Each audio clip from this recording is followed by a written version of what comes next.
There's a lot of pride in doing something well and doing it the best and being recognized for it. And they look at our unit and they say, how do you guys continue to do that? Well, it's not easy, and it's something that you have to be vigilant, you have to watch it, you have to maintain it, but there's a certain amount of, there's a huge amount of pride.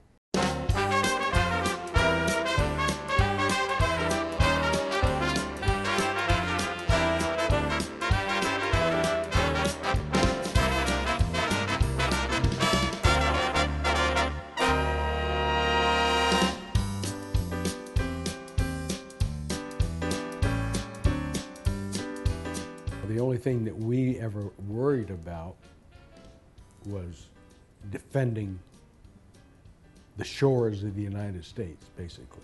And we were members of the Air Defense Command back in those days, and they had all kinds of fighter squadrons all over the United States, mainly on borders and on the east and west coast, to prevent an attack by basically Russian bombers. There wasn't, at that point in time, back in 60s, 70s, and 80s, there was a missile threat, but there was no other country that could attack us with bombers. Russia was it. There wasn't the expectation that it needed to be a real professional organization. It needed to be there as a reserve organization in case the active component had attrition and we needed to fill in the ranks. If there was, the big one happened during the Cold War, but there was not a lot of urgency. There wasn't a sense of urgency. There wasn't a lot of front line mentality. There wasn't because we weren't front line. We'd come out and flew or maintained the jets or did the record keeping or whatever it is, and then at 4 o'clock, we were back in our neighborhood. I don't think anybody was from out of state, maybe one or two of the pilots.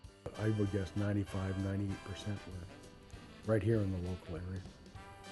People have civilian jobs and just do this on weekends and summer camp, and other people do it, pretty much full time, but still when you go home, you don't go home to a military community. You go home to a civilian neighborhood.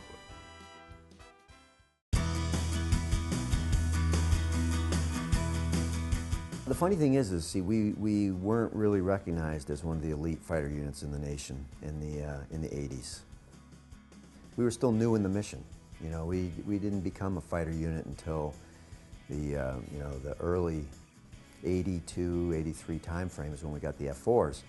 We were new in the mission, so we weren't recognized as an elite fighter unit. That transition actually occurred in the early 90s. So for about 10 years, we struggled with transitioning into the fighter mission. It was in some ways, a difficult transition because the Guard was going through a transition and our unit was going through its own transition at the same time. So the Guard was going from, as a whole, the Air National Guard was going from a reserve mission, a reserve component mission, not front line, to the total force transition, which started occurring in the late 70s and into the 80s.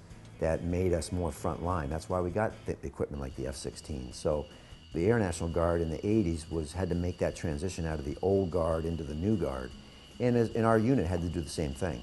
An organization that needed a significant amount of training before it could go to war, to now having a force and an organization that can go to war at a moment's notice and perform as well or better than our active component because of our experience.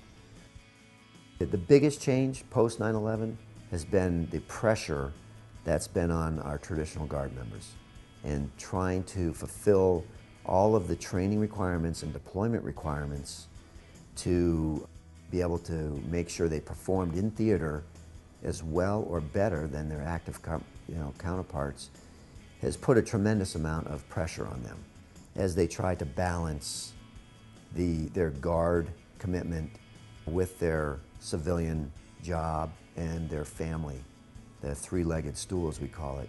And what I've talked to a lot of employers about and people in the civilian world is that there's a risk hiring a Guard member to be part of your civilian workforce. because there's a risk that he could deploy and he could be gone for significant amounts of time.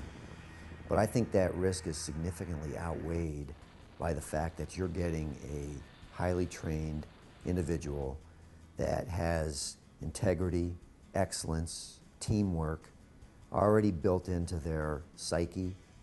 It's part of their core values. It's what they live and breathe when they're here doing their military duty.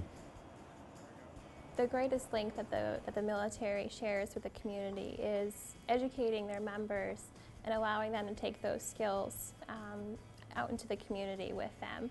And so I went through the medical technician, the EMT school, and I now have the opportunity to employ those skills as a Vermont EMS worker, or eventually moving on to a nurse and working in the hospitals here at Fletcher Allen. Well, a lot of states recognize U.S. Armed Forces training. That's been it's just another avenue to education. You can go to your regular universities, state colleges, and then training through the Air Force. In many ways that the Guard has prepared me, you learn a lot about yourself. You learn a lot about responsibility, and you craft the skills that you've learned. You take a lot with you as an adult into the working field. Being a member of the Vermont Air National Guard is part of being an elite unit. No matter where I've been, anywhere in the world, or talking to my former active duty counterparts, the reputation of the Green Mountain Boys is far and wide and is one of excellence. And that's the kind of organization I want to belong to. I want to be part of an organization that is continually striving to be the best. Because what we do is not trivial. Somebody's life, either in a domestic crisis, will hang in the balance, or somebody overseas. If we don't do our job and do it well and do it to the best of our ability, it could mean the difference between life and death. Our traditional members are extremely dedicated, not only to their state, but to the unit. And they derive a high level of professional satisfaction and pride out of being a Green Mountain Boy. The Air National Guard is extremely dedicated to the citizens of Vermont. I mean, first and foremost, if you went out and asked them who are they here to serve, they'd tell you they're here to serve the people of Vermont. But they also deeply understand that their mission is even broader should the President desire them to serve in a federal mission overseas, and they're ready, willing, and able to serve that mission if so asked. It's incredibly challenging from a technical perspective, as I think anybody in society knows that we're in the age of great advancements in regard to technology, and those advancements manifest themselves in these aircraft. But if you take a look at the various shops, they sweep all the way from munitions, you've got avionics, you've got weapons, you've got aircraft production, you've got hydraulics, you've got electronic and environmental, you've got non-destructive, you've got a seat shop, aircraft generation equipment. These are incredibly technologically difficult jobs, and they're required to master new skill sets on a fairly regular basis. It really does go far and wide inside the organization with different skill sets required for each and every one of them. The pride that you get from your neighbors, the people in your community. You know, there's a lot of people don't know exactly what we do, but they know we're the best. I see the F-16s going over the house all the time, and I always stop and look up.